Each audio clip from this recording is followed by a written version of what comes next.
السلام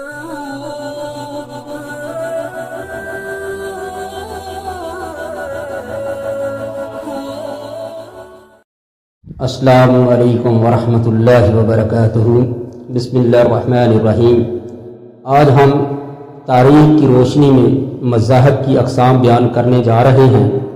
نمبر 1 سامی ادیان، نمبر 2 غیر سامی ادیان، نمبر 3 الہامی ادیان، نمبر 4 غیر الہامی ادیان، نمبر 5 تبلیغی ادیان، نمبر 6 غیر تبلیغی ادیان، نمبر 7 الہامی و غیر الہامی ادیان میں فرق۔ مذاہب کی اقسام۔ حضرت نوح علیہ السلام کے 3 بیٹے تھے۔ نمبر 1 سام، نمبر 2 حام، نمبر 3 یافس۔ ان میں سے سام کی اولاد سامی کہلاتی ہے۔ تمام انبیاء کرام سامی نسل سے ہی پیدا ہوئے۔ حام کی اولاد میں سے اس کے پوتے ہت کی اولاد ہتی یا ہتی کہلاتی ہے، جس میں آریہ، ہندو اور دیگر اقوام شامل ہیں۔ انہیں غیر سامی کہا جاتا ہے۔ نسلی اعتبار سے مذاہب کو 2 حصوں میں تقسیم کیا جا سکتا ہے۔ نمبر 1 سامی مذاہب، نمبر 2 غیر سامی مذاہب۔ غیر سامی مذاہب کو مزید 2 حصوں میں تقسیم کیا جا سکتا ہے۔ نمبر 1 آریائی مذاہب، نمبر 2 منگولی مذاہب۔ سامی مذاہب وہ تمام مذاہب جن کا سرچشمہ وحی الہی ہے، سامی مذاہب کہلاتے ہیں۔ سامی مذاہب میں سے 1,24,000 یا کم و بیش پیغمبر مبعوث ہوئے۔ ان میں سے بعض پیغمبروں پر چھوٹے چھوٹے صحیفے نازل ہوئے اور بعضوں کو سابقہ انبیاء اکرام کی شریعت کی پیروی کرنے کا حکم دیا گیا۔ سامی مذاہب کی 4 الہامی کتابیں ہیں۔ تورات حضرت موسیٰ علیہ السلام پہ نازل ہوئی، زبور حضرت داؤد علیہ السلام پہ نازل ہوئی، انجیل حضرت عیسیٰ علیہ السلام پہ نازل ہوئی، قرآن مجید ختم المرسلین حضرت محمد رسول اللہ صلی اللہ علیہ وآلہ وسلم پہ نازل ہوا۔ یہ الہامی ادیان کی 4 بڑی کتابیں ہیں۔ سامی مذاہب میں مندرجہ ذیل مذاہب شامل ہیں۔ نمبر 1 یہودیت۔ اس کے پیروکار حضرت یعقوب علیہ السلام کی نسل سے ہیں۔ حضرت یعقوب علیہ السلام کا ایک نام اسرائیل بھی تھا، اس لیے ان کی اولاد بنی اسرائیل کہلاتی ہے۔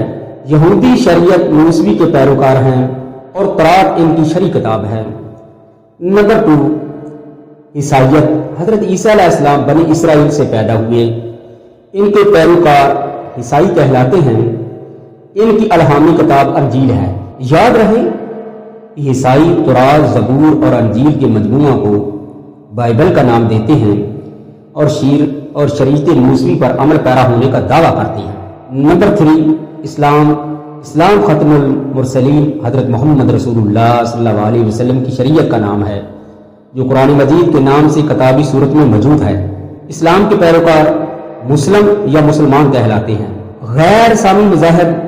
غیر سامی مذاہب میں آریائی مذاہب اور منگولی مذاہب شامل ہیں۔ نمبر 1 آریائی مذاہب۔ آریائی مذاہب میں مندرجہ ذیل مذاہب شامل ہیں جو ہندوستان اور ایران کی سرزمین سے تعلق رکھتے ہیں۔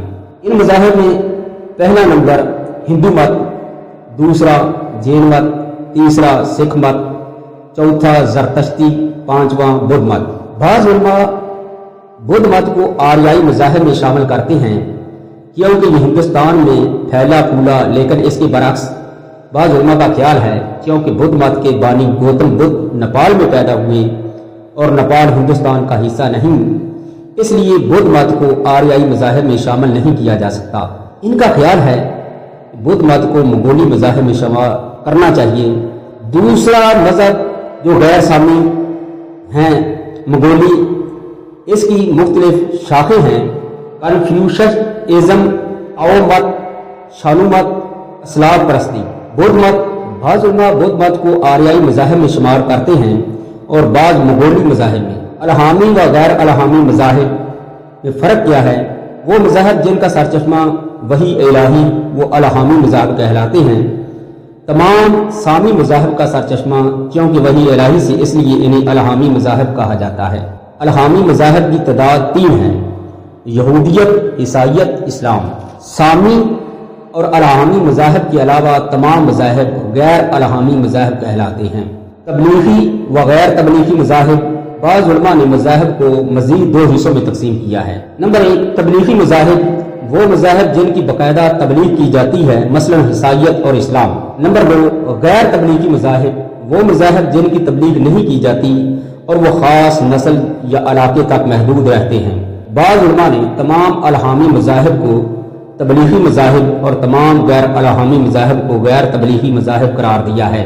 بعض نے یہودیت کو الہامی مذہب ہونے کی بنا پر تبلیغی مذاہب میں شمار کیا ہے، اور بعضوں کا خیال ہے چونکہ یہودیت ایک موروثی مذہب ہے، یعنی وہ یہودیت اپنانے والے یہودیوں کے لیے خاص ہے جن کے لیے ان کے ماں باپ کا یہودی ہونا ضروری ہے، اس لیے اسے تبلیغی مذہب میں شمار نہیں کیا جاتا۔ الہامی و غیر الہامی مذاہب میں فرق، یاد رہے کہ تمام سامی مذاہب کا سرچشمہ وحی الہی ہے، اس لیے وہ الہامی مذاہب کہلاتے ہیں۔ تمام غیر سامی مذاہب غیر الہامی مذاہب میں شمار ہوتے ہیں۔ انشاءاللہ آئندہ قسط کے اندر ہم آپ کو الہامی اور غیر الہامی مذاہب میں جو فرق واضح ہے وہ انشاءاللہ بتلائیں گے، تاکہ آپ دنیا کے اندر مذہب کی بنیاد پہ جو تقسیم لوگوں کے اندر اور انسانوں اور علاقوں میں بسنے والے اقوام کے اندر ہے اس کو آپ اچھی طرح سمجھ سکیں، اور آئندہ اپنی تاریخ کے بسیدہ بات کو جب بھی کھنگالیں یا دیکھیں تو آپ کو بہت زیادہ آسانی ملے، اور موجودہ مختلف علاقوں کے اندر بسنے والی اقوام کی آپ صحیح طور پہ جو ہیں معلومات رکھتے ہوئے ان کو پہچان سکیں، اور دنیا کے اندر اپنے معاملات اور معاشرتی تہذیبی و تمدنی معاملات جو ہیں وہ تاریخ کی روشنی میں اور مذہب کی روشنی میں سامنے رکھتے ہوئے اپنا رستہ متعین کر سکیں۔ والسلام۔ چینل کو لازمی سبسکرائب کریں اور ساتھ بیل آئیکن پر کلک کریں تاکہ آپ کو ہماری ہر آنے والی ویڈیو پر وقت مل سکے۔ اگر ویڈیو اچھی لگی ہے لائک کریں اور ساتھ کمنٹ سیکشن میں اپنی رائے کا اظہار ضرور کریں۔